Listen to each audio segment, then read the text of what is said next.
Okay, so now that we've got everything set up, let's take a look at how you actually use the extension in practice. So what I've got here, I've just opened up the faculty meeting room. So I'm the only one here, but pretend that there's a bunch of kids here. So I've got class running.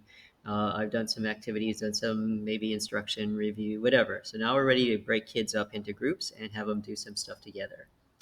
Okay, so I would open up my breakout room extension. The first thing you're going to want to do is make sure that when I look at this second uh, expansion panel right there, you want to make sure that first of all you choose your appropriate class. So if I'm in the Kalani faculty room, I would choose that one. So whatever period you're in, you want to choose that right class. And then you can also choose how many breakouts you want to set up. So I set up 3 breakouts when I set up my initial stuff. So I can choose up to 3. You can choose 2 if you like, you can choose less. So if you set up 10 breakouts when you initially set it up, you can choose up to 10. That's a max, upper limit. So you could choose 5, 3, 2, whatever. But so just set as many breakout rooms as kind of the most amount you think you'll ever need.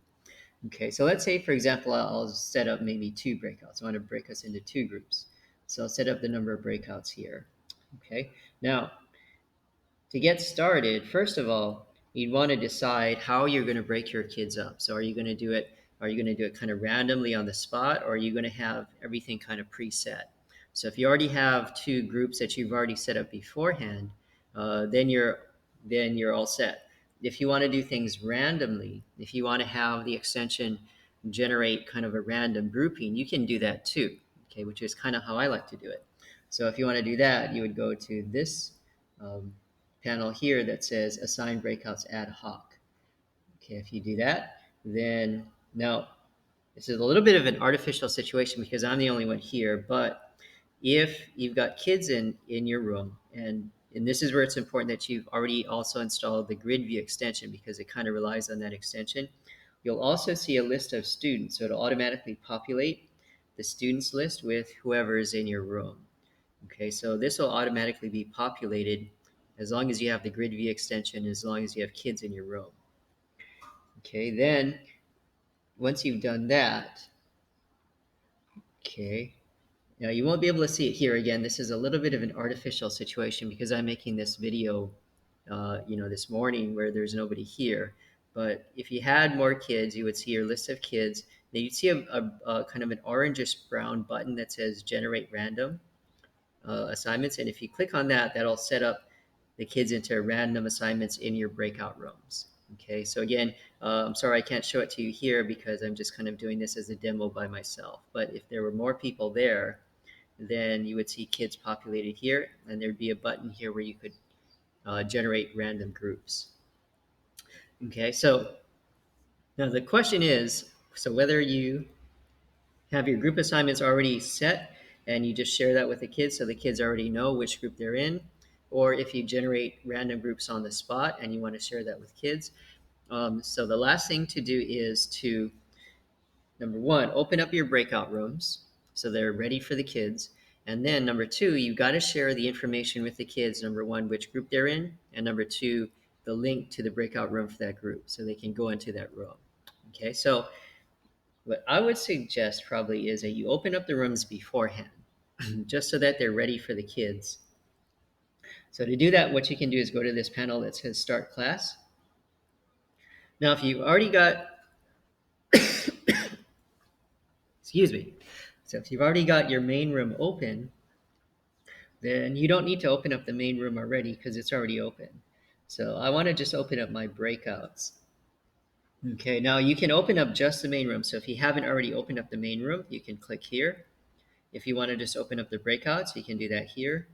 Or if you want to do both, you can do that here. Okay, now if you're wondering, well, how does it know where the main room is? Well, remember when we set it up, we copied the link from the banner on our classroom. We copied that in, so it kind of knows there. Okay, now in my case, I already have the main room open, so I'm just going to open up the breakouts. Okay, so I'll click on this button that says open/sync breakout. So I'll click on that.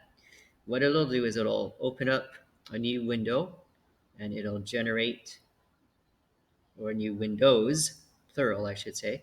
So it'll generate those breakout rooms automatically. Okay, and it'll put you in there, so you're already in there. Okay, so the rooms are ready and open for the kids. Okay, now if you would rather have those, so some people it'll create a new window for each breakout room. Some people like to have them just as tabs on a single window. You could do that too. I'll show you that near the end. Okay, but for now, we got two breakout rooms open. Okay, so the last thing is we've got to share the information with the kids about which group they're in. So they may already know that because you've already assigned them. Or if you've done it randomly, like I showed you here, you've got to share that information with the kids also. So you've got to share the information with the kids about what group they're in, and then also what the link for the breakout room is. Okay, so you can do that actually fairly easily. So first of all, for the link to the breakout rooms, if I go back here, so say I've generated them randomly. So I go back here, open up this panel, and this blue button here. Okay, if I click that blue button, that brings up a little pop-up, and it'll have like a list of all the groups and the links. Okay, so probably the easiest thing to do is just kind of select this section where all the links are.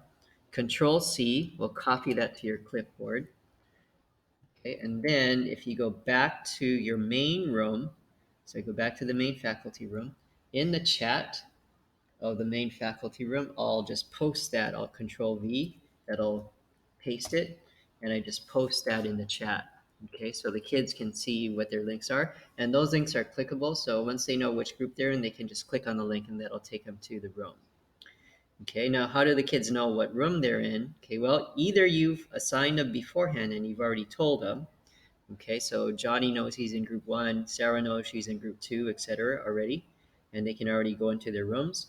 Or if you've done it randomly, okay, so now if there were people here, you would see over here in this section here, you'd see a list of the groups and the kids in that group. Okay, so what you can do is you can click on this. Okay, so see this little icon right there that I'm hovering over. If I click on that, what'll happen is it'll automatically copy those assignments to the clipboard, and then you can go back to your main room and just Control V paste in those assignments in. Now, because I don't have any people here, there's nothing to paste in, but if there were people populated in those groups, that would have just copied the assignment. So it'll say group one, John, Sarah, Millie, Jane, whatever. It'll have all the groups and the people who are assigned to those groups listed there. So the kids can see that list and then they can say, okay, I'm in group three. So I go to the link for group three and then I can go ahead and go into that room.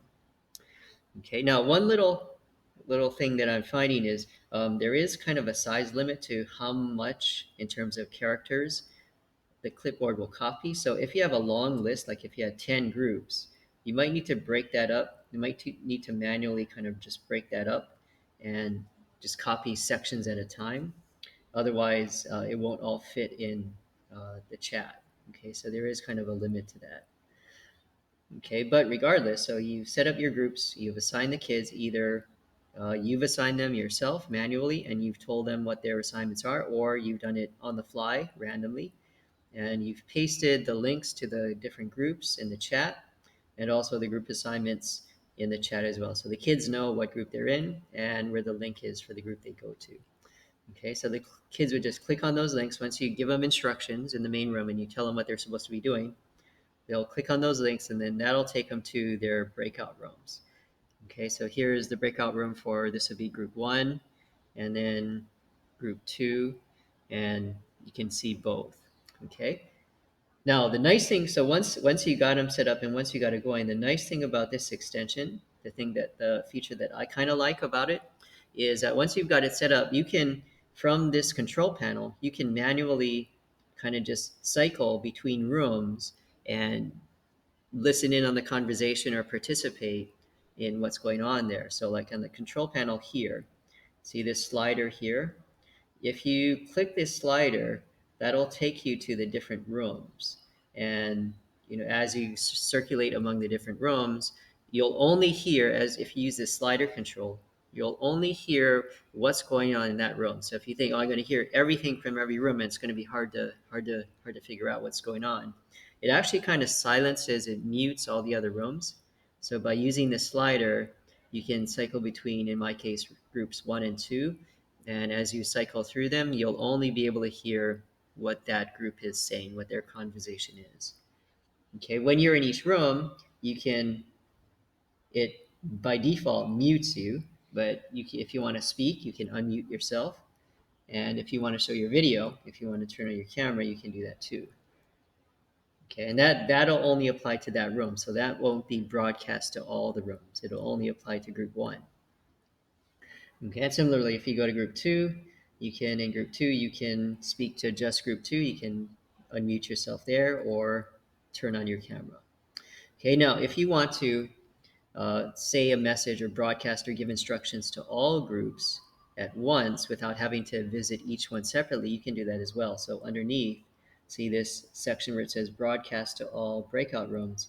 You could, if you want to give instructions, so if in the process of going through you notice something, you want to make a comment or give instructions to all rooms, you could mute yourself for all rooms like that. Or you could turn off your camera for all, or turn on your camera for all rooms. Okay, now this one right here, if you turn that on, you be careful with that one, because what that does is it will allow you to hear the conversation of every room all at once. And there's really no need for that. You'll kind of just hear a chaos. So probably keep that one muted there. Okay, and that's breakout room. So, when you're ready, you can announce to your kids, okay, everybody, let's wrap it up. Let's meet back in the main room. You're ready to get back together.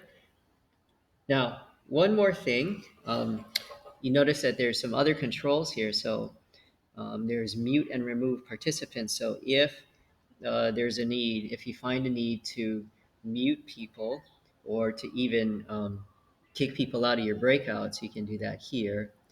And then if you need to see reports, now I haven't really played around with reports. I haven't really looked at that, but it does keep stats, and you want to see some stats on that, you can.